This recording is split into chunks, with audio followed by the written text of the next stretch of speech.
Hello and welcome back to Paranormal NL Podcast in Newfoundland and Labrador, Canada. That's PNL Podcast for short. I'm your host and founder, Jen Nosworthy. Thank you for tuning in to UPRN, United Public Radio Network, 107.7 FM in New Orleans and 105.3 FM on that Gulf. Now, for tonight's Canadian Thanksgiving special, First Nations Superstitions on UPRN, PNL segment number 49. I've got a First Nations guest tonight waiting backstage from Minnesota, who I'll bring on shortly. Now it's time to grab your favorite beverage, a few munchies, and get ready for the show tonight. Paranormal NL Podcast is sponsored by the BOG team. It's a boots on the ground BOG team doing historical paranormal investigations in Newfoundland and Labrador, Canada. BOG team music heard in the PNL Podcast intro and exit is available for download on all social media and music streaming platforms. PNL Podcast believes in supporting international paranormal networking and highlighting global paranormal people, places, and things. You can follow PNL Podcast and the BOG team on all their socials and Linktree at Paranormal NL Podcast.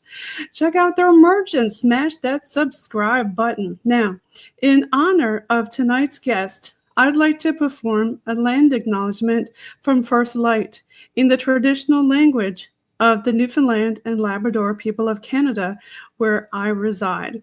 And I will provide the translation into English. Let me go ahead and pull it up so you can listen to it. Just give me 1 second. I hope everybody's having a great Thanksgiving while I'm pulling this up on the screen. Paranormal NL Podcast is sponsored again by the BOG team. It's a boots on the ground BOG team doing local historical investigations in Newfoundland and Labrador. And you're listening in on UPRN, United Public Radio Network, 107.7 FM and 105.3 FM. Now here we go with the First Light land acknowledgement.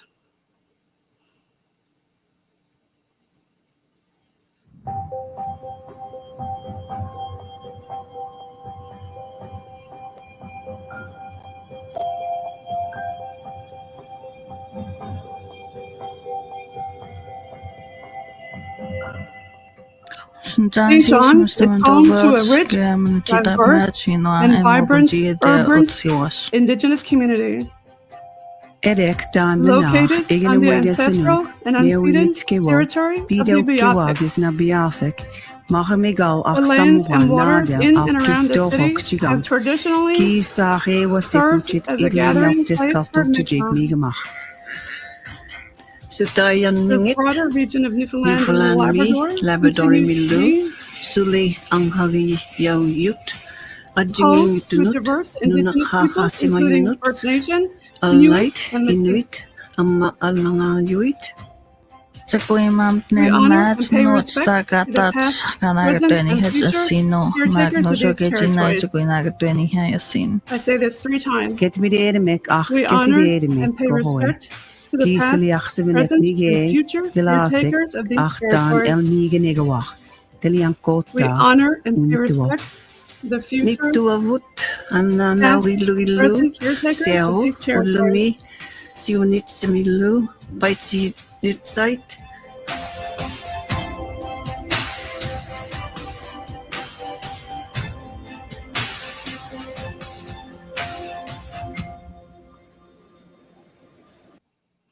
Thank you for that land acknowledgement. Now I'm going to bring on the stage our guest tonight. We have all the way from Minnesota, Nese, aka Kevin Shores, First Nations. Welcome, Nese. Hello and hi, Jen. If I may first introduce myself in the language of my people. Please do. My people in the language, we say Aanishanaabeg. Originally, the classification was Algonquian language classification. The French called us Ojibwe, and the English called us Chippewa. So, Buju Anin, Nese Indigenicas Aanishanaabeg, Kevin Shore's Indigenica Jaganashi Mug, Makwa Nindundem, Minawa Nindogichida, Aki Minawa, Gawa Babi Gani Kagan, Dunjiba, Minawa, Minnesota, Nunguminde, Chimi Gwichgichi, Manadu Gani Kana, Pegish Minobima Diziwe Riyan. So if I could just share what that meant. Yes, please. This is a protocol or a standard of introducing yourself when you meet someone. So I said bonjour, not bonjour like some. I was going to say French it sounded a little French, yeah. But it's bonjour, and it's Bonjour. reference to the great teachers. Some claim it was Nana Bonjour or Wena Bonjour, but they were brothers that showed the whole dichotomy of hot and cold and up and down, where one liked it one way and one liked it the other way. And are the teachers there to teach you? So you would say bonjour, like, are you here to teach me? And then I said anin, which is just informal hi. And then I said anin, yeah. And then Nese, that is my Aanishanaabeg nickname. So in the Anishinaabe language, I say Nese, where I do not give out my full name because that is my power. And so you don't want to... Okay, I was going to ask you about that. What does your name mean in Anishinaabe? Well, I was told by my Niawe'e, my namesake, that the meaning of my name, or the definition, was maker of great noise like the thunder, or the thunder beings. Okay. Is that why we have the Thunderbird up here? Well, that is something I've always, since I was a very young child in elementary school, I was consistently consuming every book I could about my ancestors. And in first grade, I found this image in a book, and I was fascinated with it. And I said, when I ever get a tattoo, or if I ever get a tattoo, that's going to be it. That's going to be the one. And did you get one? Absolutely. 26 years later, I ended up getting that tattoo. Now, can I also say thank you for your service? I know that during the intro, you didn't mention your service. Well, I did when I said Nindogichi Da. That means I am a defender. I am not a big fan of the word warrior, because to be a warrior, that means you go to war, and that's more on the attack, where I was taught you defend. You don't attack, you defend. Defend. And so then as a disabled veteran, in that whole defending of the people. So yes, I am a veteran of the United States Navy. Then in the introduction... Thank you for your service for defending in the Navy. I appreciate that. And then I also say Nindu. And you were going to say something else? Yes. When I said Nindundame Makwa, that means my clan is the Bear Clan. And this is something that is passed down through your mother's lineage. And then I mentioned I am from Aki, Mother Earth, and the reservation that I'm enrolled in is Gawababi Ganikog of northern Minnesota. And I also live in a small town that's near the reservation. And then I gave an acknowledgement to all of the entities that are out there and to the creator, Gitchamanadu, and then a short hoping that we all will get the life that we deserve. And that's the protocol of the acknowledgement. So thank you for allowing me this opportunity to share about my culture and also to have this conversation. Miigwech. Thank you. So basically in the introduction, I introduced myself as Nese, my Aanishanaabeg nickname, Kevin, my American English name, the clan that I'm in, which is the Bear Clan, that I am a veteran, Nindogichida, the reservation that I'm enrolled, Gawa Babiganikog, and I live in a little town right near the reservation in northern Minnesota. And I acknowledged all the entities here and the creator and said, let's go. Let's bring it on. So thank you again, Jen. Well, thank you so much for being on the show tonight, Kevin. And what would you like to talk about? I know we had talked about some things such as First Nation superstitions. We want to try to keep it paranormal. Do you have any superstitions that you'd like to share in relation to First Nations? Well, I think when I use the word superstition, I think that goes into also with semantics, what I call phantasmagorical. Because even though I was raised in the public school system, being taught scientific deduction and trying to figure things out through the experiences I've had as an Anishinaabe person, I can't explain some of the occurrences I've had. I was fortunate being a concrete Indian, as Columbus called us. I lived in the cities. And my mother was never dismissive about the strange or the supernatural or the paranormal. My father, being of English descent, was more about, that ideology in the UK where, no, it's all in your head, and that didn't happen. So I kind of had a little bit of both worlds. And then as I continue on through the rituals and the ceremonies of my ancestors, the bizarre or the supernatural or the paranormal has happened throughout my life. Did you want to share some of those experiences that you've had with the paranormal throughout your life? Well, interesting enough, on several occasions, I should not be here. So I've had many near-death experiences throughout my life. And in the end, I survived from falling from the ceiling of a gymnasium to falling through the ice to being ran over by an 80,000-pound garbage truck in 2000.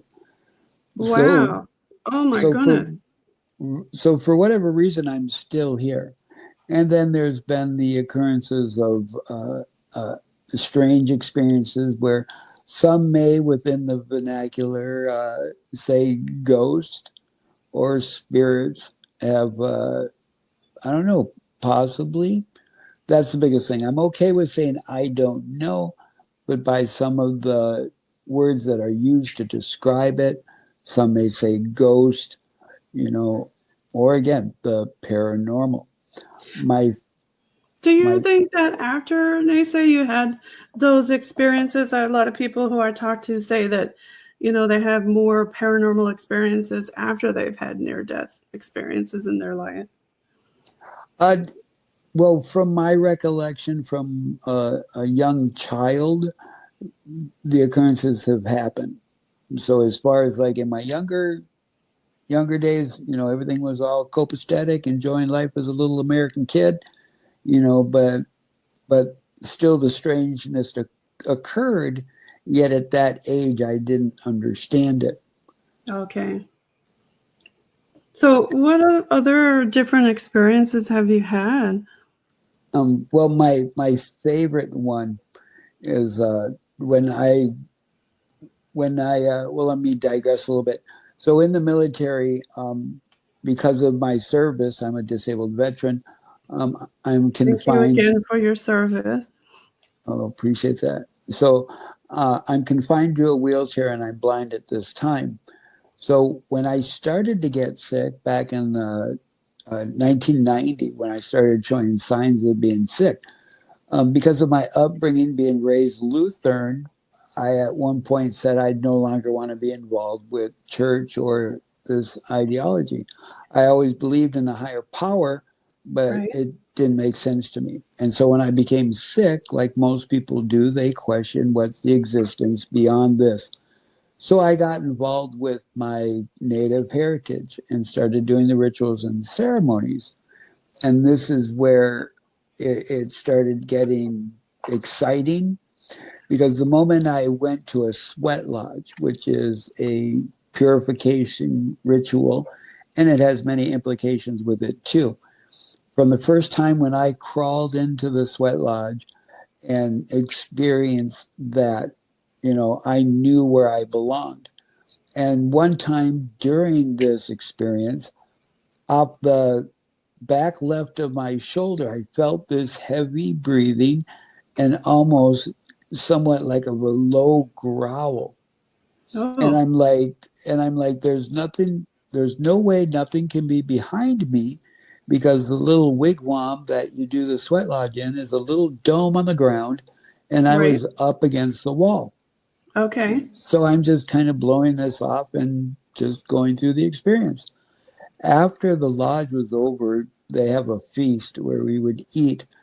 And sometimes the elder that performed the lodge would have discussion. And this elder at this time asked me, he said, "Did you recognize the bear behind you?"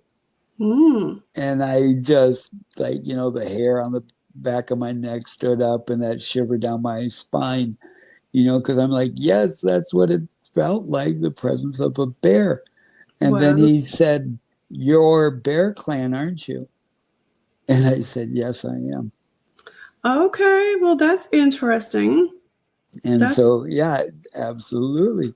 Now you And had so, mentioned some foods, and since we're talking about Thanksgiving, what kind of food would y'all have?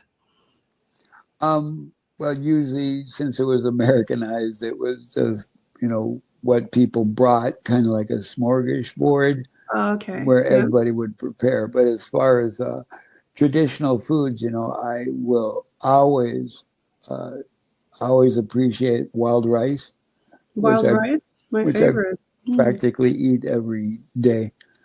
So that is my favorite. I'm a huge fan of bison. And Okay. I've I, never tried bison. I've had moose, but not bison. oh yes, moose Caribou. is delicious. Mhm. Oh yeah, now you're gonna start getting me hungry. Rabbit, seal. But yeah, so we I think you and dropped a little bit there, Nese. You want to just repeat oh, that?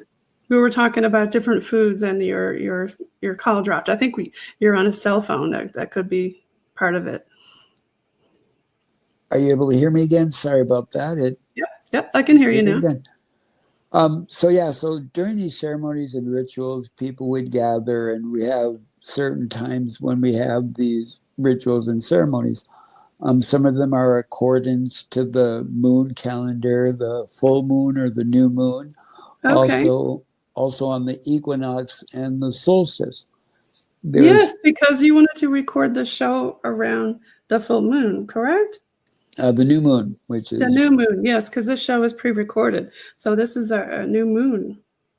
absolutely, and so to me it gives it a little bit more oomph when you synchronize with the greater cycles. Through my experience, the the bizarre, or the ability to tap in, for lack of a better term, I think is more successful.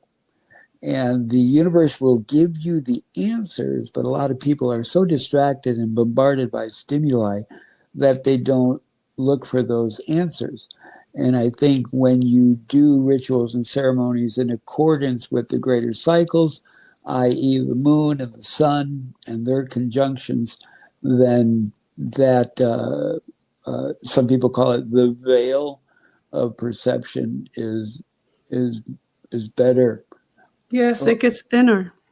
Yes, for Yes, definitely easier. Now, I think you were going to talk a little bit about what some paranormal things that happened to you when you were younger. I think there was something about a pond. oh yeah.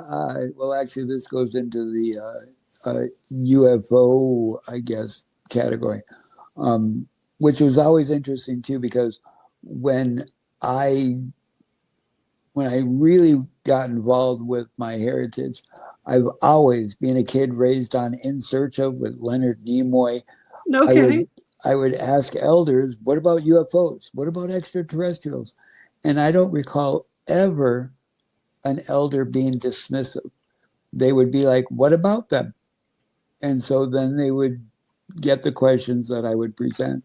Now, I have a question, like for Anishinaabe. Do you consider them sky people? Well, there's three different stories that I tend to find when questioning where we came from. One of them is we've been here since the beginning, that we've always been part of the earth.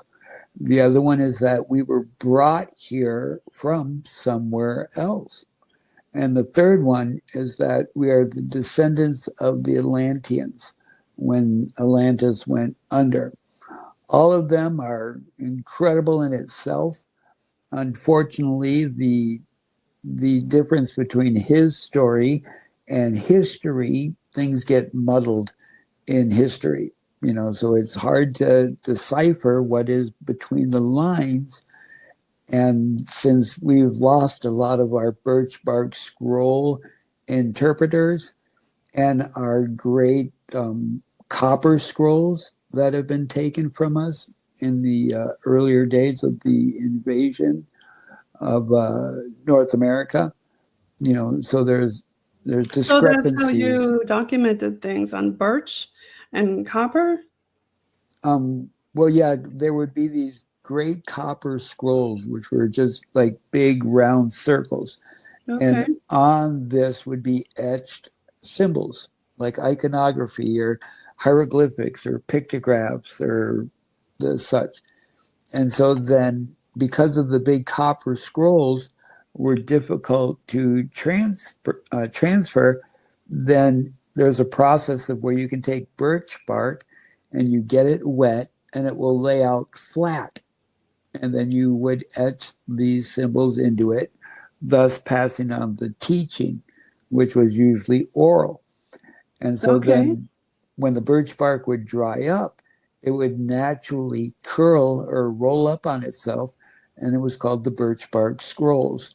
And this is what the historians usually had, were all of these birch bark scrolls to share the history and all of the information necessary to go through existence.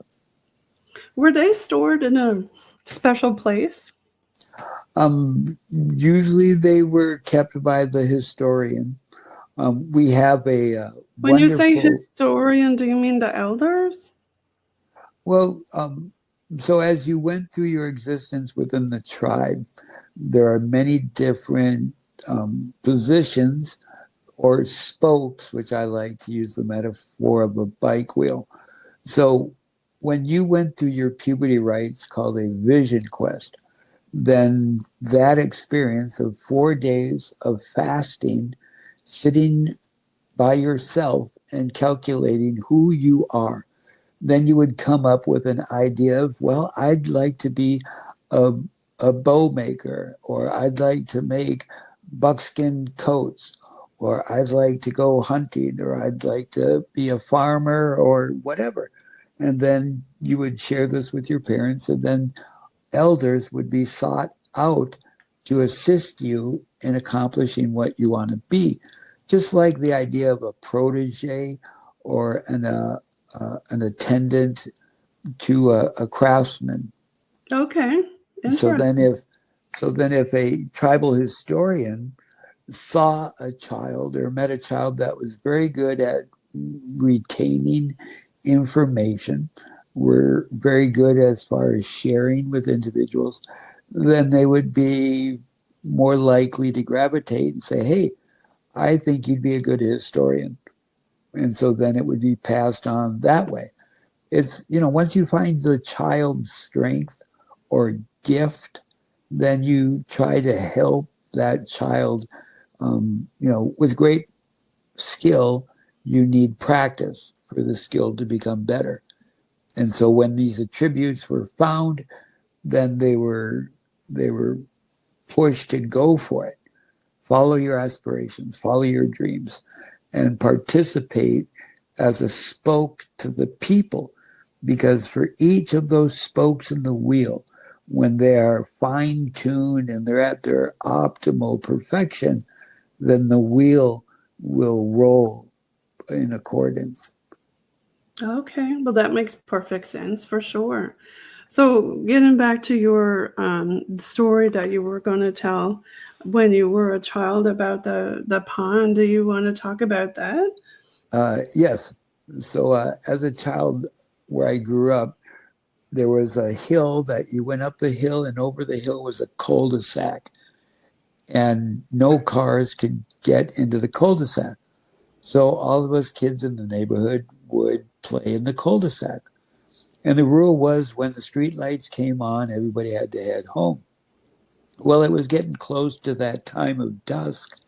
And then all of a sudden, one of the girls that were there started screaming and was facing the pond that was down the hill about 200, maybe 300 yards away from the cul-de-sac across the field. And then all of a sudden, all of us kids are screaming and we're running from the cul-de-sac. So then when all of the stories were compared, all the children had different stories.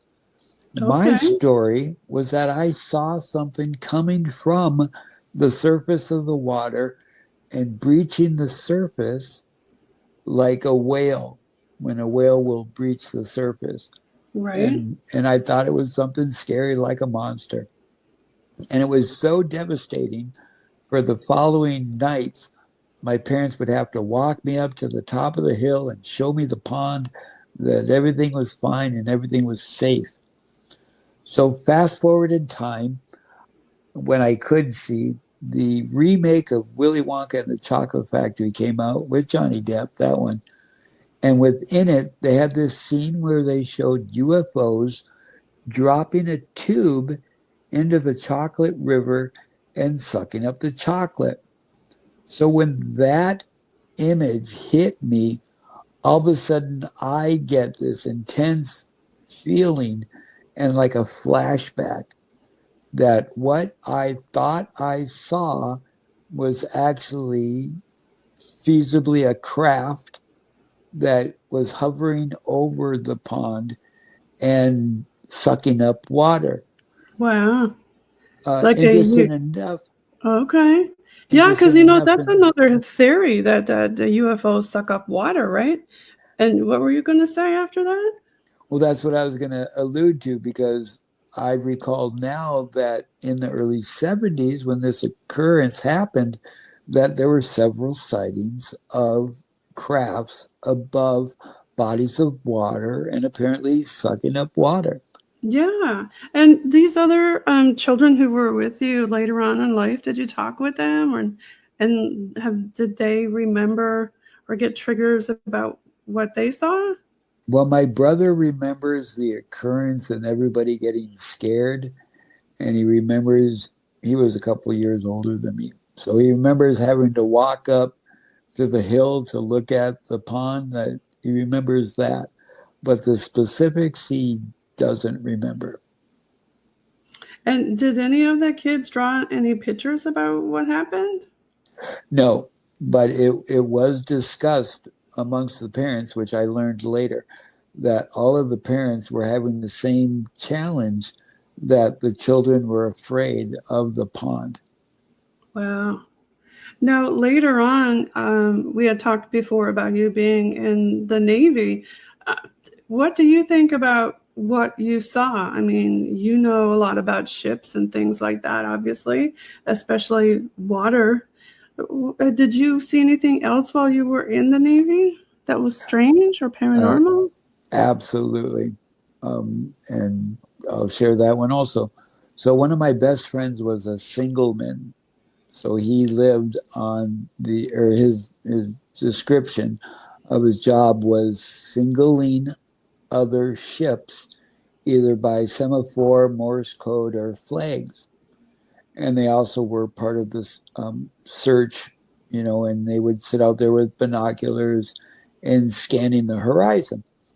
So when I was off duty, I went to go visit him, and he had a few things he had to wrap up before we were going to go to mess hall. And so we're out there hanging out. He's doing his whatever with the flags. And then all of a sudden, I'm looking over the horizon. And then from left to right, this thing goes zipping by. And then all of a sudden, I turn to him, and he's looking too. And we looked at each other, and we're just like, what? Right? Like, did you see that? Exactly. So then we went to the signal shack, and my senior chief petty officer was in there talking to the other chief petty officer. Right. And it must have been obvious by the expression on our face when we walked in that something was up. And then we stood there both like pondering who's going to say something first. So I eventually spoke up and I shared the experience of what just happened. So then the senior chief put his hand up, put a finger up like to shush us, and he turned down the speaker and turned it up. And the speaker system was all of the people that are on watch, so they would relay information while on watch. And so nobody's talking or squawking about what we saw. And so then the senior chief says, this is your choice. You can make a report, and we'll take the report and we'll submit the report, and it'll be passed down the chain of command. And then when we get back into port, someone might come on board and question what you saw. And then you might, I cannot confirm or deny that you may or may not be told what you saw and what it is that you saw. Or since nobody else is squawking about it, you can take it as an experience the both of you had while on the sea and share it with your grandchildren. And so we decided to retain the information amongst ourselves because it was beyond any description of what I could have shared. That's so unfortunate that this happens so often with, shall we say, government or military when they're downplayed and told what to do. And that's so sad that they can't really share it. I agree, and it's interesting, a little bit more has been divulged to the citizens or the peoples of the world of these occurrences, but still, I'm still on the fence. Nothing surprises me anymore. And I know when I asked an elder about extraterrestrials, they said, what about them? And they confirmed that we have relatives in the stars from the heavens.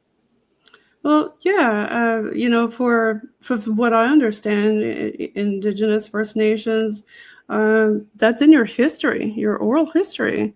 So it's so sad that we can't share that.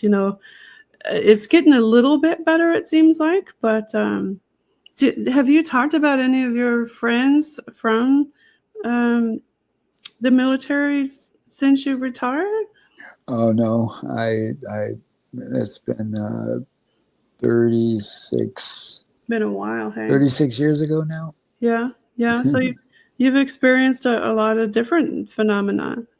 Right, 32. Sorry, doing the math in my head, but it's been a while. Yeah. And how do you feel now after actually seeing those? Does it more like a tic-tac thing? Remember that they released? Was it kind of like that, what you saw? No, it was more of a streak of light that went so fast that it was just like, just like a zip. And it was, there was no definition to it because it went so fast. And it wouldn't have been like a shooting star or things like that, right? No, it was lower in the horizon than more like your angle of being 90 degrees. Right. And you would have known, being that you were out on the water all the time at night, you would have known the difference in the stars and what you saw. Correct. But also, doing plane spotting where our ship would follow the aircraft carrier, I've been accustomed to identifying or knowing the difference between our aircraft and things that aren't normal as far as aircraft go. Okay, yeah. I think you had mentioned also off air something about Anunnaki and types of aliens. I'm sorry if you could say that one more. Did we talk off air before about the Anunnaki and different like types of aliens? Did you talk about that, or did you want to talk about that? Well, that is one of the explanations I was given, from what most people talk within the UFO community. I've heard there's over 34 different types of entities, extraterrestrials, that have been, described. And this has been the same with the elders, where they talk about the different types, that there's humanoid and then there's like the reptilian or the insectoid, and the such. If we just look at the heavens and the stars and, and the feasibility or possibility that each star has a solar system and planets, to think that we're alone, Mulder said it best, I want to believe. Yes. And we talk about life as we know it. Just because life, may not always be Homo sapiens sapien. Who's to know if there's not a, like if you think of Carlos Diaz and his plasma ships, where they're more like light ships. Who's to say there's not like light entities, but then you go through all of the experiences that have been shared by the tens of thousands of people that have experienced these things. Where do you go within the full spectrum of what? That's right. A lot of people are experiencing all kinds of things. Now, I think, we talked a lot about different kinds of things and logos. And I think, was there something that you wanted to talk about, seventh fire prophecy or something? Yeah, we can go into that because it kind of comes around full circle. So the individual that I bring up all the time is Immanuel Velikovsky. He has two great works, Worlds in Collision and Ages in Chaos. And this individual went around the world and talked to all these different indigenous peoples and found out that there were many different stories or legends or things that were passed down about Mother Earth going through major cataclysmic changes. Okay. So I think we're going through that now, aren't we? Oh, definitely something is happening, but change is inevitable. And when we recognize the patterns, then we can make a better assumption or guess of what's coming around the bend. But there's always an anomaly or an exception to the rule. No scientific absolute. So the Anishinaabe people, we have what's called the seventh fire prophecy. Some claim it's 8, but that's still up to debate. So it means that 7 or 8 times in the passed down history of the Anishinaabe, they saw Mother Earth go through cataclysmic events, which were almost extinction level events. Wow. On the North American continent. Okay. So through checking out, have you ever heard of the Serpent Mound in the Ohio River Valley? Yes, I have. So that is a calendar, the largest snake effigy in the world.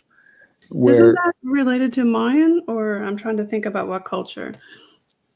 Well, this goes back into the argument of history and his story.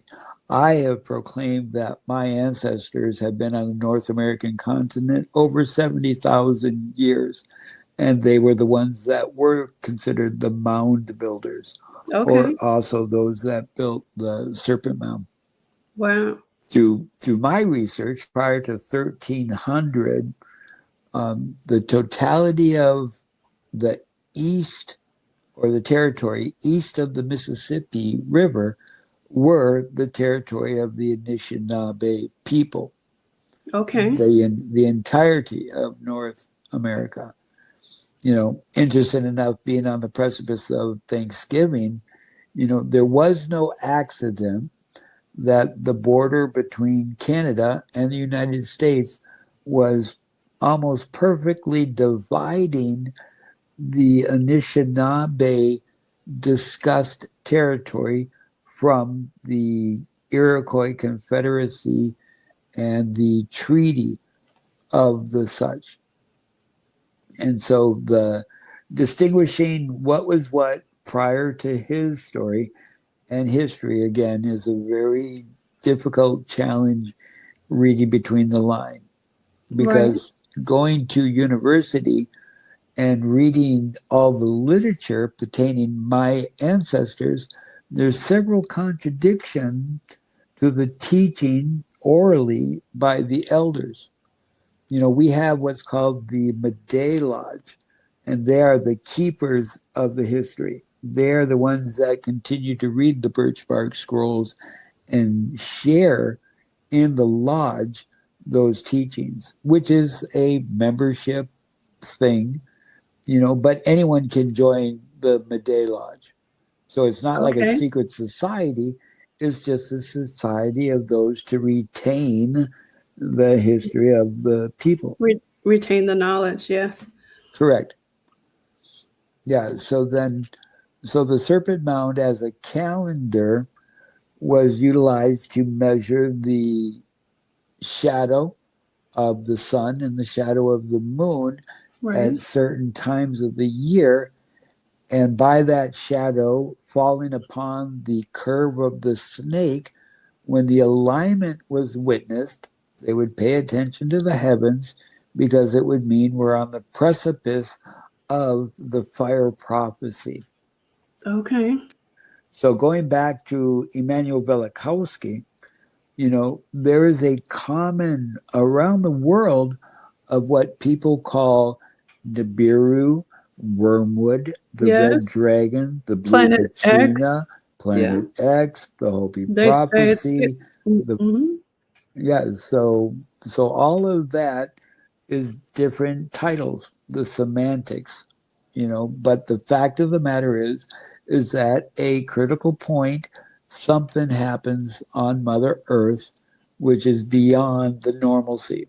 Apocalypse only means the great revealing, and that revealing may have a major effect on the progression of your existence. And so there is discussion within the Anishinaabe people that we are on the precipice of that seventh fire prophecy. I hope not. So fortunately or unfortunately, we can't, not myself, but I don't have the ability to talk to the Pugwaji, or the Sasquatch or the Bigfoot, where they're not sharing with us all of this information anymore. I think we've manipulated their living quarters more than they care. So I think they've turned their backs on us. Yes, I heard there was a point in time where we could talk to them. Absolutely. Men. Yes. Interesting. Very, very interesting. Now we're getting up on the 50-minute mark. We got about 10 minutes left. I think you also wanted to mention about the cannabis resolution. Oh, well, I just have proclaimed that cannabis, could this incredible plant save the world? Yes, it cannabis. Pull the weeds of ignorance, plant the seeds of truth, and harvest a better tomorrow. And through my experience, utilizing cannabis for optimal health and pain management, I've been very successful, especially with staying away from the synthetic opioids that the VA wants me to consume. So with the millions of byproducts that could be made from the cultivation of cannabis, I'm very supportive. I actually was one of the original cannabis commissioners on my reservation. about growing cannabis for the benefit of the people, not just for smoking, not for just ingesting, but for the industrial aspects as well as the health maintenance. Yes, yeah, there are several different aspects of it. I mean, even just using the hemp for skin and things like that. And then you've got the CBD that doesn't affect you, it just helps for pain, and CBG for pain. And Right. you don't even have to have the THC. You can just have that and not worry about the hallucinogenic stuff, right? Like you Well, said. that's where the challenge I have, because what I call the powers that should not be, that they have manipulated the cannabis plant and they split it in half to call it hemp and marijuana so they can make twice as much profit from this incredible plant. Right. I know in Canada that, cannabis is legal, but in most places in the United States, I don't believe it is. There's only a couple states and you have to have a special permit even just to use it, don't you? I agree. And it is frustrating when the plant never should have been demonized and it never should have been put in a category that it was. That's a whole nother podcast in itself, isn't it? Absolutely. Yes. Now, I want to thank you so much for coming on the show today and sharing about your First Nation heritage and your history and, your paranormal experiences and, a very in-depth conversation. We could have went on in greater depth into the seventh fire prophecy. I find that very interesting. Well, absolutely. And I hope we can share precious moments again sooner than later, because it has been a pleasure and an honor. Any opportunity where I can share about the history of my ancestors, I will be there with a smile, or at least attempting to bring a giggle. And we have to give a shout out to where I met you with Brent Thomas, and he was on PNL Podcast Season 2, Episode 129, and Season 3, Episode 36. And so we definitely have to give a shout out to Brent Thomas from Paranormal Portal. And you were on his podcast a few times. Oh, absolutely. I've known Brent for 9 years now, I think it is.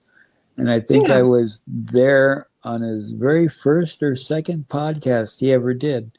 And were you also a co-host on Truth Frequency Network with the Phoenix Rising Show and Freaky Friday with the Woo Crew? Yeah, that's correct. Many years of that. I was, for 3 years, I was a co-host on Phoenix Rising, and then almost 4 years on Fridays with Kev Baker. Yes, I was just going to mention the KBS Kevin Baker Show. So, yeah, and even with your blindness, that you always, Nese enjoys saving the universe one giggle at a time. I love that you put humor into it. I mean, without humor, what have we got, right? Absolutely. And if for one precious moment I can have somebody giggle, then for that precious moment there was positivity. And if more people would try to find the positivity and transmute the negativity or minimally neutralize it, and if you need any assistance, let me know. For $19.99, I will be your many sins man. Extra charge for drum and rattle, and there's a $2,000 deposit for Canadians. Oh, you're funny. So listen, for people who want to get a hold of you for any podcasts and talk a little bit more about, First Nations and Aanishanaabeg, did you want to give out your email, or is there some other way that you want them to contact you? Well, you can find me on Twitter or X now. Sorry. Yeah. When I'm trying to be funny, I am hilarious Nese, just like hilarious, but HIGH, hilarious Nese, Nese. Or you can also find me as the Megaphone Man, and that's on YouTube, and that's on Instagram, and also on X. the Megaphone Man, one word, at the Megaphone Man. And also that's my Gmail. So if you wish to share information or have any questions, if I can help you find the answer, then I'm serving the greater good. So everybody follow Nese on all of his social media platforms and reach out to him on those ones that we had mentioned, the Megaphone Man. And thank you again so much for being on the show. And I wish everybody listening a very happy Canadian Thanksgiving. So we're going to leave the show with a little bit of bog team music, boots on the ground music. I guess we can put some rock or metal or rap. What would you like to listen to? Or I think I even have country. Well, I just wanted to say, A Pegish Mino Bima de Ziwe Wion, which translate, may we have the life that we deserve. And any type of Native American powwow music or flute music, or I'd have to say Robbie Robertson is one of my favorites. Nice. I can definitely think about those for your TikTok and your Instagram teaser. But for now, we're going to leave with some bog team music. I'll put some folk music on from Newfoundland and the Labrador. You're listening in on UPRN, United Public Radio Network, 107.7 FM in New Orleans and 105.3 FM on that Ghost, the Paranormal NL podcast. Happy Thanksgiving, y'all. Let me go ahead and that music. Toodles. Toodles. Don't hang up yet. We'll do a quick off-air chat, Nese. They bravely tread the boots on the ground team in the land of the living where hope is sown. Their courage and faith like a beacon shone. Happy Thanksgiving, everybody.